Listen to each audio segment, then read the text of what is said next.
અમદાવાદ ગ્રામ્ય રેન્જ આઈજીની કચેરી સામે પ્રતિક ઉપવાસ. વકીલ અને સામાજિક કાર્યકર હિતેશ જાદવ પ્રતિક ઉપવાસ પર બેઠા. ધોળકા પોલીસ સ્ટેશનના હેડ કોન્સ્ટેબલ મુકેશ સિંહની દાદાગીરીના વિરુદ્ધમાં પ્રતિક ઉપવાસ. થોડા દિવસ પહેલા દાદાગીરીનો વિડીયો વાયરલ થયો હતો.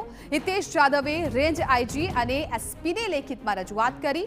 કોઈ કાર્યવાહી ન થતાં અંતે પ્રતિક ઉપવાસનો રસ્તો અપનાવ્યો. હિતેશ જાદવે હેડ કોન્સ્ટેબલ મુકેશ સિંહ વિરુદ્ધ કડક કાર્યવાહીની માંગ કરી છે. શ્રી જાદવ જાહેર રસ્તા ઉપર વાહન ચાલકોને બેફામ અપશબ્દો બોલતા હતા, તેમજ તેમને માર મારવાની ધમકી આપતા હતા. તેમજ આ મુકેશસિંહ દ્વારા ધોળકા બસ ડેપો ખાતે એક વિદ્યાર્થી સમુદાય પોતાની પડતી હાલાકીને લઈ રજૂઆત કરવા ગયેલ, ત્યારે પણ આ મુકેશસિંહ એ વિદ્યાર્થી સમુદાય ઉપર પણ પોતાનો પોલીસ હોવાનો રોપ ઝાડી તેમને ધાક ધમકી આપતા હોય તેવો વિડીયો વાયરલ થયેલ. અને જે વિડીયો સંદર્ભે મેં તેઓની ફરિયાદ એસપી તેમજ આઈજી સાહેબને આપેલ.